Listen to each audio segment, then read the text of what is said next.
¿Qué tienen en común una jueza que comparó a Donald Trump con Shakespeare y un juez que él mismo nombró? Bueno, los dos lo mandaron a callar. Y sí, hasta Microsoft se metió en la pelea. Bueno, hoy te voy a contar cómo la justicia, la presión empresarial y la cobardía de algunas firmas se están chocando con el ego y los berrinches de Donald Trump en redes sociales. Prepárate, porque esto no lo vas a ver en Fox News.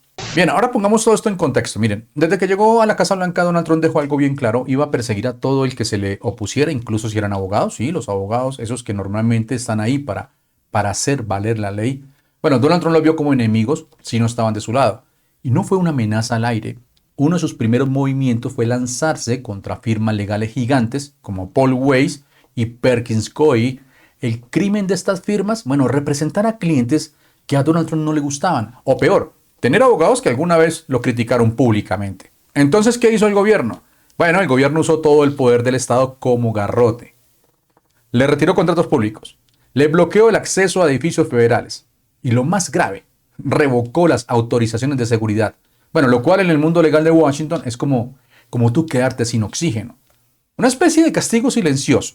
Si no me apoyas, te borro del mapa profesional. Y así poco a poco, bueno, Trump comenzó a montar su cruzada contra el mundo legal, convirtiendo la independencia judicial en otro campo de batalla político. Y como suele pasar en estas historias, bueno, no todos reaccionaron igual. Algunas firmas dijeron, sí, señor presidente, aquí estamos, bajaron la cabeza y firmaron. La primera en rendirse fue Paul Weiss, una firma legendaria con décadas de historia, que decidió entregarle a Donald Trump cerca de 40 millones de dólares en servicios pro bono. Sí, le dieron asesoría gratis al presidente en causas que ellos mismos aceptaron. ¿Por convicción? No, lo hicieron por miedo. Pero no todos se arrodillaron. En el otro extremo estaba Perkins Coie, una de las firmas más influyentes de Washington, que en vez de rendirse decidió pelear. Mientras Paul Weiss abría la billetera y regalaba horas legales como si fueran panfletos en campaña, Perkins Coie se fue directo a los tribunales. Fueron una de las 4 firmas que demandaron al gobierno por violar la Constitución con esas órdenes ejecutivas. Y no solamente fueron los primeros, fueron los más firmes. Ese fue el momento clave, donde se trazó una línea. De un lado las firmas que se doblaron para sobrevivir, las que se arrodillaron, y del otro las que eligieron resistir para defender un principio. Y no, esto no era una pelea menor. En los círculos legales, esto se vivía como una guerra cultural. El pulso entre el miedo y la dignidad, entre la sumisión y el Estado de Derecho. Bueno, y después de meses de espera, llegó el veredicto. La jueza Beryl Hallwell del Tribunal Federal de Washington emitió una sentencia de 102 páginas. No fue cualquier fallo. Fue una de esas decisiones que no solamente frenan una orden ejecutiva, sino que dejan en evidencia el abuso de poder de un presidente. Y aquí no hay exageración. La jueza escribió palabra por palabra. Ningún presidente estadounidense había emitido antes una orden ejecutiva como esta, dirigida a una firma legal prominente con represalias coordinadas desde todas las agencias del Poder Ejecutivo. ¡Wow! Y luego, ¡pum!, le lanza la línea directa desde el siglo XVI. Atención a esto. En propósito y en efecto, esta acción parece sacada de un libreto tan viejo como Shakespeare, quien escribió: lo primero que debemos hacer es matar a todos los abogados. Sí, no lo digo yo, lo está diciendo una jueza federal. Comparó el estilo de Trump con una estrategia de aniquilación autoritaria, un intento por silenciar a quienes lo contradicen. Miren, y no solamente eso, Howell concluyó que esta orden ejecutiva violaba la primera y la quinta enmienda, atentaba contra la libertad de pensamiento y expresión, y además negaba igualdad ante la ley. El resultado, bueno, la orden de Donald Trump fue anulada de forma permanente, se acabó, no puede volver a aplicarla. Un verdadero paredón jurídico. Pero el fallo no solamente fue una derrota para Donald Trump. Miren, también fue una vergüenza pública para firmas como Paul Weiss y las otras que se dieron, porque mientras unos se arrodillaban, Perkins Coie se mantuvo firme y ganó.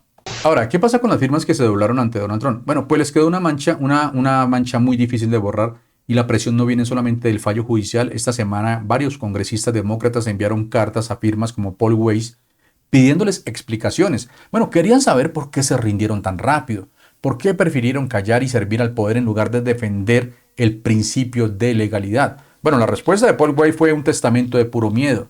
Dijeron que su negocio estaba en riesgo existencial, que si desafiaban la orden ejecutiva se iban a quedar sin clientes, sin contratos y sin prestigio. O sea, literalmente, nos íbamos a quedar sin poder operar. Incluso dijeron que otras firmas intentaban robarles abogados y clientes mientras eran atacados por Donald J. Trump. En otras palabras, nos rendimos porque era la única forma de sobrevivir. Bueno, y si todo esto no fuera suficiente, una jugada empresarial terminó de rematar a las firmas que se arrodillaron ante Donald Trump.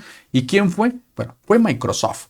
Sí, uno de los gigantes tecnológicos más poderosos del mundo y con una sola decisión mandó un mensaje brutal. No queremos trabajar con firmas que se inclinan ante el poder político. Te explico. Hasta hace poco Microsoft estaba representado por la misma firma Simpson Thacher Bartlett en un caso clave sobre la compra de Activision Blizzard, una operación multimillonaria que tenía a los abogados sudando frío, pero el 22 de abril la empresa informó ante la Corte de Delaware que rompía relaciones con Simpson Thacher.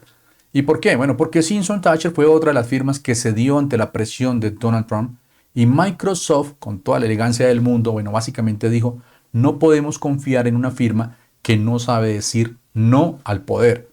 En su lugar contrataron a Jenner & Block, una firma que, bueno, dato importante, nunca se rindió ante Donald Trump. Es decir, la dignidad paga dividendos. Simpson Thacher perdió un cliente enorme. Y eso, amigos, eso duele más que una citación judicial. Ahora detengámonos un momento en la excusa favorita de Donald Trump para justificar estas órdenes ejecutivas. Es por seguridad nacional. Sí, claro. Según él, estas firmas de abogados eran un riesgo tan grave para el país, que había que revocarles sus credenciales de seguridad, impedirles entrar a edificios oficiales y básicamente ponerles una cruz en la frente. Pero hay un pequeño problema. Eso solo aplicaba si no te arrodillabas. Te doy un ejemplo. Trump amenazó a Paul Weiss con quitarle los security clearance porque eran un riesgo, pero apenas se rindieron y le regalaron sus servicios, mágicamente ya no eran un riesgo. Entonces, ¿cómo es la cosa? Si no cooperas, eres una amenaza.